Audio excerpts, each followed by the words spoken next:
Muy buenos días tengan todos ustedes, hermanos de Cristo para las Naciones, canal de YouTube. En esta mañana vamos a meditar en 1 de Juan 1, del 6 al 10. La palabra de Dios se lee en el nombre del Padre, del Hijo y del Espíritu Santo. Si decimos que tenemos comunión con Él, pero andamos en tinieblas, mentimos y no practicamos la verdad. Pero si andamos en la luz, como Él está en la luz, tenemos comunión los unos con los otros. Y la sangre de Jesús, su Hijo, nos limpia de todo pecado. Si decimos que no tenemos pecado, nos engañamos a nosotros mismos y la verdad no está en nosotros. Si confesamos nuestros pecados, Él es fiel y justo para perdonarnos los pecados y para limpiarnos de toda maldad. Si decimos que no hemos pecado, lo hacemos a Él mentiroso y su palabra no está en nosotros. Hasta aquí la palabra del Señor. Cuando observamos este verso, hay 5 declaraciones en él. Sí, en este pasaje, primero Juan se refiere a aquellos que afirman tener comunión con Cristo mientras viven en pecado. En la segunda parte, en segundo lugar, vamos a decir, Juan se dirige a aquellos que verdaderamente viven según los mandamientos de Cristo, como lo encontramos en 1 Juan 1:7, valga la redundancia. Y en el versículo 8, Juan se refiere a aquellos que afirman no tener pecado alguno. Ahora bien, decir que no tenemos pecado se considera negativo y simplemente imposible, ¿verdad? Es imposible. Solo Dios es sin pecado, Hebreos 4:15. Por lo tanto, cualquiera que diga estar sin pecado se engaña a sí mismo. El apóstol nos enseña en aquellos que afirman que no pecan, no tienen la verdad en ellos. Esta falta de verdad se aplica al creyente salvo que afirma haber sido liberado de todo pecado en su vida presente. Ahora, un creyente debe reconocer su pecaminosidad y su necesidad de perdón a través de Cristo. Incluso el cristiano más devoto que vive una vida limpia todavía lidia con el pecado de alguna forma. O sea, eso no lo podemos negar, ¿no? Los que ya tenemos varios años podemos saber que es así. Olvidar que tenemos pecado nos vuelve insensibles a las cosas que debemos confesar a Dios. Sin embargo, como dice el versículo 7, no perdemos la esperanza, sino que confiamos en que Cristo nos perdonará. Maravilloso nuestro Dios, ¿verdad? En el versículo 8 vemos que el apóstol Juan afirma que los que dicen estar sin pecado se engañan. En el versículo 9 leemos que aquellos que confiesan su pecado tienen la seguridad de que Dios los perdonará y eliminará el impacto de ese pecado en la comunión con Él. Tengan en cuenta que aunque este pasaje está escrito para creyentes, Juan afirma que aquellos que confiesan sus pecados son perdonados y limpiados. Aunque los creyentes son perdonados en el momento de la salvación, también hay un sentido continuo en el que los creyentes necesitan confesar el pecado y experimentar el perdón y la limpieza. Es algo normal, ¿no? O sea, eso es lo que nosotros necesitamos, estar nuevamente en comunión con Él. Ahora, la limpieza del pecado era una parte importante en la ley mosaica, ¿recuerdan? Mencionada unas 14 veces más o menos solo en el libro de Levítico. Era la meta de quienes traían un sacrificio al Señor en el tabernáculo y luego en el templo. Ahora vemos en el versículo 10 que añade 2 rasgos negativos de quienes afirman no tener pecado. La primera parte, o sea, contradice directamente la palabra de Dios, que es lo mismo que llamar a Dios mentiroso, lo cual fue y es considerado una gran blasfemia. Como segundo lugar, esta afirmación va a implicar que la verdad del Evangelio no está en esa persona. En otras palabras, una persona que dice estar sin pecado en la actualidad no está diciendo la verdad, simplemente.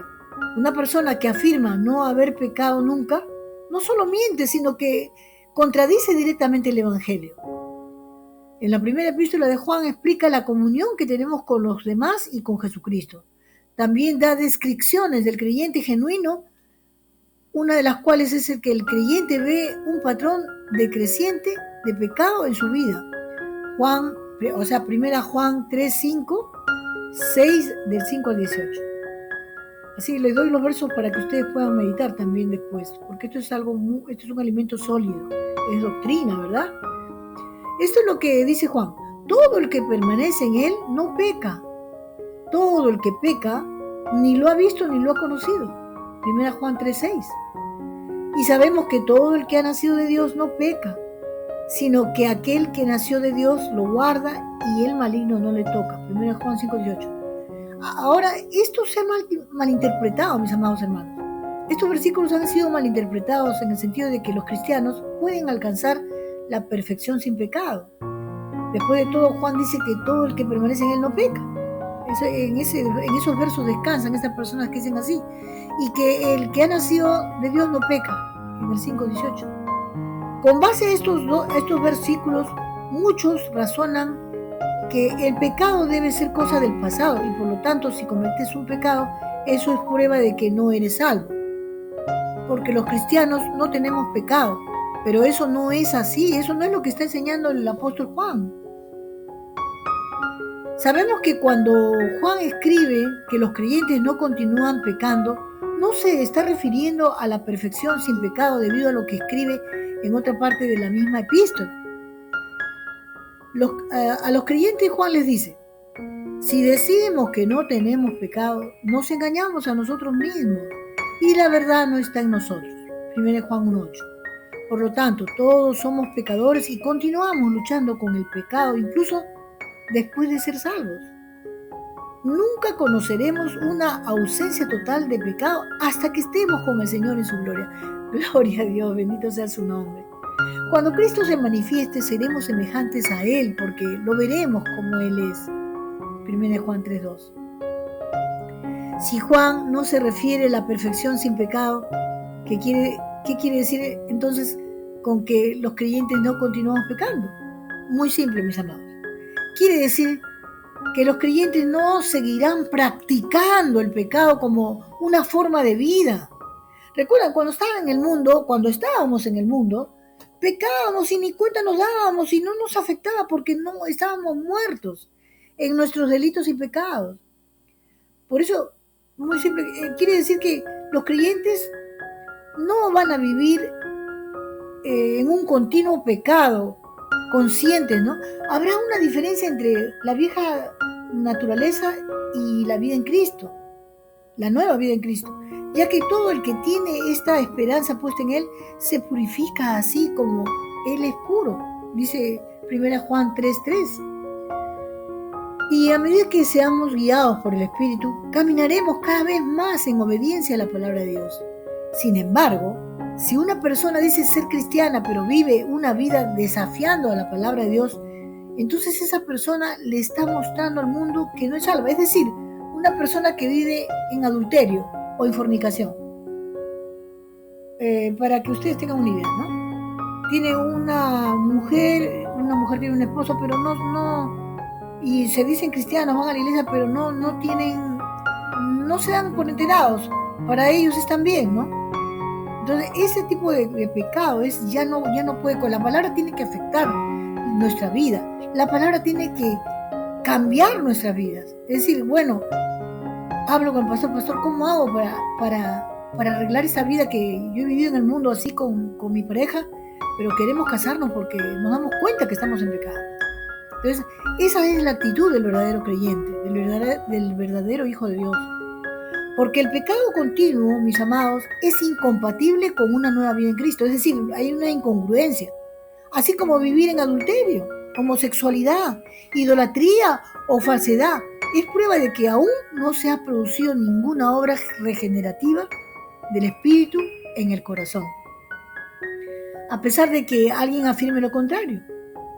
O sea, eso va a evidenciar que no has conocido a Cristo. O sea, si vives en adulterio, si un hombre se acuesta con otro hombre o una mujer con otra mujer, eso va a hablar de que Cristo no mora en ellos, aunque han abierto ahora iglesias. Ojalá no me corten este video, porque he estado revisando muchos videos anteriores hace algunos años atrás, y veo que me han cortado muchos videos. Es una pena, porque de verdad me da mucha pena. Espero que ustedes compartan estos videos. Juan nos da la razón por la cual los creyentes no continúan pecando. Ninguno que es nacido de Dios practica el pecado, porque la simiente de Dios permanece en él. No puede pecar porque es nacido de Dios. 1 Juan 3:9. Un cristiano genuino no pecará deliberadamente. El cristiano genuino, o sea, el verdadero creyente, el verdadero hijo de Dios, es consciente y habitualmente ya no está en su ADN espiritual, y cuando lo hace, inmediatamente piden perdón a Dios y a aquellos contra quienes han transgredido, ¿no? O sea, si yo le he levantado la voz a alguien, me he enojado, he perdido un poco los papeles, vamos a decir, entonces yo le tengo que pedir perdón a esa persona, pero también pedirle perdón al Señor, porque primeramente he contristado al Espíritu Santo. Entonces, nosotros necesitamos entender que al leer las páginas del Nuevo Testamento descubrimos que ningún cristiano del Nuevo Testamento jamás afirma tener perfección sin pecado. El único que podría decir y dijo que estaba sin pecado era el mismo Señor Jesús. A todos los demás se les recuerda que aunque debemos enfrentar constantemente el desafío de caminar sin pecado, la sutileza del enemigo y la astucia de las artimañas del pecado son tan frecuentes y poderosas que habrá momentos en que fallemos. Por más que querramos agradarle a Dios, porque la carne es débil, ¿no? Todavía estamos con este cuerpo material, vamos a decir. Esta carne todavía, hasta que el Señor venga y nos pueda dar unos cuerpos glorificados cuando venga el arrebatamiento o nos vayamos a su presencia. El apóstol Pablo advierte: el que piensa estar firme, mire que no caiga, dice 1 Corintios 10:12. Es por eso que siempre se exhorta al cristiano a caminar con temor y temblor, ya que es plenamente consciente de la facilidad con la que puede caer en una actitud mental contraria a las cosas del Señor. La mente es un taller para el Espíritu Santo o para el enemigo, depende de ti. ¿Qué le das cabida más? Cuando te viene un pensamiento malo, cámbialo por un versículo bíblico.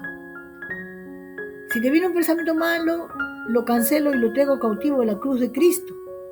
Y puedo decir que con Cristo estoy juntamente crucificado. Ya no vivo yo, mas Cristo vive en mí. Eso es lo que hago, por eso les comparto, ¿no?